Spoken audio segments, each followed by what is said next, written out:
आज महाराष्ट्र नवनिर्माण सेनेचा 151 बेलापूर विधानसभा या क्षेत्राचा अधिकृत उमेदवार म्हणून मी आज माझा जाहीरनामा, ज्याला माझे सर्व सहकारी आणि मनसे म्हणून आम्ही गजाननाचा कर्तव्यनामा म्हणून आज प्रकाशित केलेला आहे।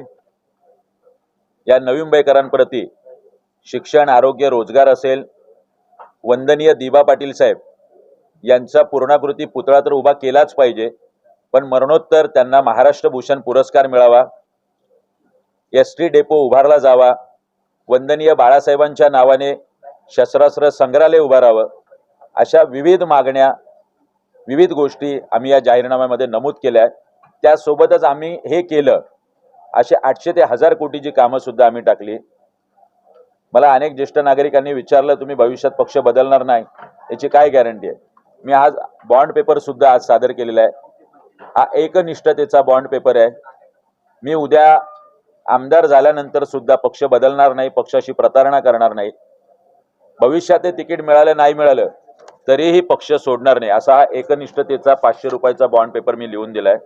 सोबतच मी खुल्या चर्चेचं आमंत्रण दिलंय आदरणीय संदीप नाईक आणि आदरणीय मंदाताई म्हात्रे यांना। गेल्या 10 वर्षात आपण काय काम केलं हे 15 नोव्हेंबरला छत्रपती शिवाजी महाराजांच्या पुतळ्या शेजारी येऊन सांगावं।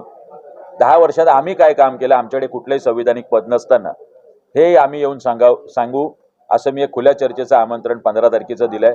त्यांनी ते स्वीकारावं आणि या नवी मुंबईकरांना आपण एक सुसंस्कृत शहरात राहतो आणि राजकारणी म्हणून आपण काय केलं हे दाखवून द्यावं, एवढे एक आव्हान मी आपल्यासमोर केलं। हे केलेलं आहे, थेट माझं म्हणणं आहे। आणि तुतारीचे कार्यकर्ते खाजगीत सांगतात हे खोके घेऊन केलेलं तिकीट आहे, नाहीतर ज्याने 2-2, 4-4 महिने बॅनर लावले त्याला आपण तिकीट देत नाही। नंतर पुढची बोली लागल्यानंतर माजी पालिका आयुक्त यांनी अजून उत्तर दिलेलं नाही नवी मुंबईकरांना की आपण का प्रवेश केला नाही, आपल्याला का तुतारीचं तिकीट नाकारले, आणि अचानक कोणीतरी चौथात जाऊन तिकीट घेतोय।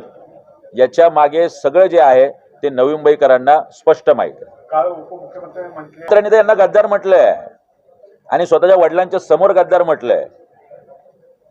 वडिलांना या वयामध्ये त्रास देणं मुलाने हे नवी मुंबईकरांना आवडलंय का?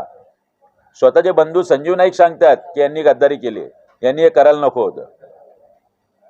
म्हणजे या पद्धतीने यांनी या वयात वडिलांना त्रास दिलाय, त्यामुळे यांच्या सोबतच लोक नाही आहेत। ऐरोली विधानसभेतून लोक आणून बेलापूर विधानसभेत रॅली करावे लागतात, भाड्याने लोक आणावी लागतात, त्यांचे गमछे, तुतारीचे आणि झेंडे खाली पडलेले दिसलेत, व्हिडिओ प्रकाशित झालेले। त्यामुळे ही विकत आणलेली माणसं घेऊन शक्ती प्रदर्शन करणं सुरू आहे। लोकांमध्ये परिवर्तनाची लाट आहे आणि निश्चितपणे मनसेचं इंजिन यावेळी उच्च स्थान गाठेल।